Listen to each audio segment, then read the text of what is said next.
Hello ಕರ್ನಾಟಕದ ಜನತೆ, welcome back to update Kannada 360 channel.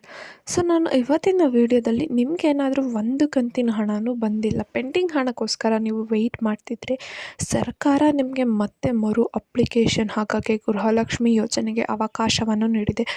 So ಏನಪ್ಪ ಅಂದರೆ ಇಲ್ಲಿವರೆಗೂ ಒಂದು ಕಂತಿನ ಹಣನೂ ಬಂದಿಲ್ಲ. ಸೊ ಅಂಥವ್ರು ಮತ್ತೆ ಅದೇ ಅಪ್ಲಿಕೇಶನ್ನ ಇಟ್ಕೊಂಡು ಎಲ್ಲ ಚೇಂಜಸ್ನ ಮಾಡಿದ್ರು ನಿಮಗೆ ಹಣ ಬಂದಿಲ್ಲ ಅಂದರೆ ಸರ್ಕಾರ ಮತ್ತೆ ನಿಮಗೆ ಮತ್ತೆ ಒಂದು ಮರು ಅಪ್ಲಿಕೇಶನ್ ಹಾಕೋಕ್ಕೆ ನೀಡಿದೆ. ಅಂದರೆ ಈ ಟೈಮ್ ಹಾಕಬೇಕಾದ್ರೆ ನೀವು ಡಾಕ್ಯುಮೆಂಟ್ಸ್ ಎಲ್ಲ ಅಪ್ಡೇಟ್ ಆಗಿರೋದನ್ನು ಕೊಟ್ಟರೆ ನಿಮಗೆ ಅಪ್ಲಿಕೇಶನ್ ಅಕ್ಸೆಪ್ಟ್ ಆಗೋ ಎಲ್ಲ ಚಾನ್ಸಸ್ ಇರುತ್ತೆ. ಮತ್ತು ಏನಾದರೂ ನಿಮಗೆ 3 ಕಂತಿನ ಹಣ 4 ಕಂತಿನ ಹಣ ಬಂದು ಮಿಕ್ಕಿದ ಕಂತಿನ ಹಣಕ್ಕೋಸ್ಕರ ಕಾಯ್ತಿದ್ರೆ ಆಬ್ವಿಯಸ್ಲಿ ಏನಾದರೂ ಲಿಂಕಿಂಗ್ ಪ್ರೊಸೆಸಲ್ಲಿ ಅಪ್ಡೇಷನಲ್ಲಿ ರೇಷನ್ ಕಾರ್ಡ್ ಚೇಂಜಸ್ ಮಾಡಿದ್ಮೇಲೆ ನೀವು ಅಪ್ಡೇಟ್ ಮಾಡದೇ ಇರೋ ಕಾರಣದಿಂದ ನಿಮಗೆ ಹಣ DBT ಆಗಿರಲ್ಲ.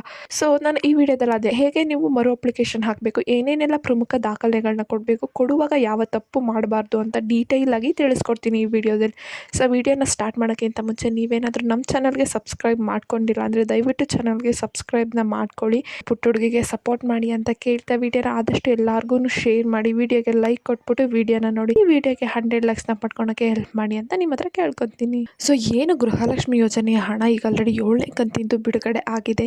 ಈ ತಿಂಗಳು ಮಾರ್ಚ್ 15ರಂದು 7ನೇ ಕಂತಿನ ಹಣ ಕೆಲವಷ್ಟು ಜಿಲ್ಲೆಗಳಿಗೆ ಬಿಡುಗಡೆ ಆಯಿತು. ಸೊ ನಾನು ಯಾವ್ಯಾವ ಜಿಲ್ಲೆಗಳು ಅಂತಲೂ ಕೊನೆ ವಿಡಿಯೋದಲ್ಲಿ ತಿಳಿಸಿದ್ದೆ. 28 ಜಿಲ್ಲೆಗಳಿಗೆ ಬಿಡುಗಡೆ ಆಗಿತ್ತು. ಅಂದರೆ ಎಲ್ಲರಿಗೂ ಬಿಡುಗಡೆ ಆಗಿರಲಿಲ್ಲ, ಅವತ್ತು ಸ್ವಲ್ಪ ಜನಕ್ಕಷ್ಟೇ ಬಿಡುಗಡೆ ಆಗಿತ್ತು. ಸೊ ನಾನು ನೆಕ್ಸ್ಟ್ ವಿಡಿಯೋದಲ್ಲಿ ಎಷ್ಟು ಜಿಲ್ಲೆಗೆ ನೆಕ್ಸ್ಟ್ ಜಿಲ್ಲೆಯಲ್ಲಿ ಮಾರ್ಚ್ 23ರಂದು ಯಾವ್ಯಾವ ಜಿಲ್ಲೆಗೆ ಬಿಡುಗಡೆ ಆಗ್ತಿದೆ ಅಂತ ತಿಳಿಸ್ಕೊಟ್ಟು ಮತ್ತು ಮಾರ್ಚ್ 31ರೊಳಗೆ ಎಲ್ಲರಿಗೂ ಹಣ ಜಮಾ ಮಾಡ್ತೀವಿ ಅಂತ ಸರ್ಕಾರದವರು ತಿಳಿಸಿದ್ದಾರೆ. ಈ ತಿಂಗಳೇ ಎಷ್ಟೊಂದು ಜನಕ್ಕೆ ಪೆಂಡಿಂಗ್ ಹಣ ಬಂದಿರೋ ಉದಾಹರಣೆಗಳು ಕೂಡ ಇದ್ದಾವೆ.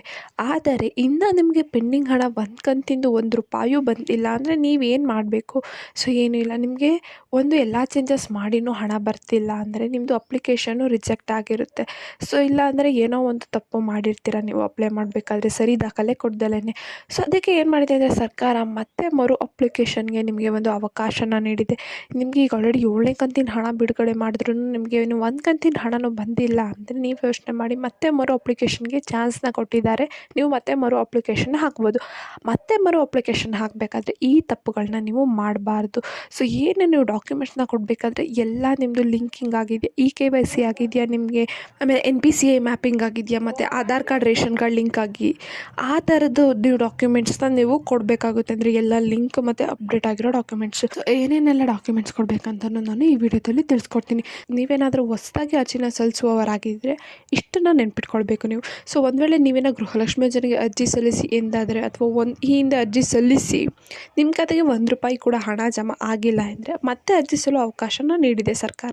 ಸೊ ಅಂಥ ಸಂದರ್ಭದಲ್ಲಿ ನೀವು ಕೆಲವು ಪ್ರಮುಖ ದಾಖಲೆಗಳನ್ನ ಸಿದ್ಧಪಡಿಸ್ಕೊಳ್ಬೇಕು. ಏನೇನೆಂದರೆ ಆಧಾರ್ ಕಾರ್ಡು, ರೇಷನ್ ಕಾರ್ಡು, ಇದರಲ್ಲಿ ಮನೆ ಯಜಮಾನಿಯೇ ಹೆಸರಲ್ಲೇ ಇರಬೇಕು. ರೇಷನ್ ಕಾರ್ಡ್ನಲ್ಲಿರುವ ಹೆಸರು ಆಧಾರ್ ಕಾರ್ಡ್ನಲ್ಲಿರುವುದು ಮ್ಯಾಚ್ ಆಗಬೇಕು. ರೇಷನ್ ಕಾರ್ಡ್ ಅಡ್ರೆಸ್ಸು ಮತ್ತು ಆಧಾರ್ ಕಾರ್ಡ್ ಅಡ್ರೆಸ್ಸು ಮ್ಯಾಚ್ ಆಗಬೇಕು. ಹಾಗೂ ಬ್ಯಾಂಕ್ ಖಾತೆಯಲ್ಲಿರುವ ಹೆಸರು ಒಂದಕ್ಕೊಂದು ಮ್ಯಾಚ್ ಆಗಬೇಕು ಮತ್ತು ಬ್ಯಾಂಕ್ ಖಾತೆ ಆ್ಯಕ್ಟಿವ್ ಇರಬೇಕು. ಸೊ ಇಷ್ಟು ದಾಖಲೆಗಳು ನಿಮಗೆ ಅರ್ಜಿನ ಹಾಕೋಕ್ಕೆ ಬೇಕಾಗಿರುತ್ತೆ. ಸೊ ಹಾಕುವ ಮುನ್ನ ಇಷ್ಟು ಅರ್ಜಿಗಳು ಈ ರೀತಿ ಇರಬೇಕು. ಸೊ ಇಷ್ಟಾದರೆ ಮಾತ್ರ ನಿಮಗೆ ಗೃಹಲಕ್ಷ್ಮಿ ಯೋಜನೆ ಅಪ್ಲಿಕೇಶನು ಅಕ್ಸೆಪ್ಟ್ ಆಗೋ ಚಾನ್ಸಸ್ ಇರುತ್ತೆ. ಇಲ್ಲ ಅಂದರೆ ರಿಜೆಕ್ಟ್ ಆಗುತ್ತೆ.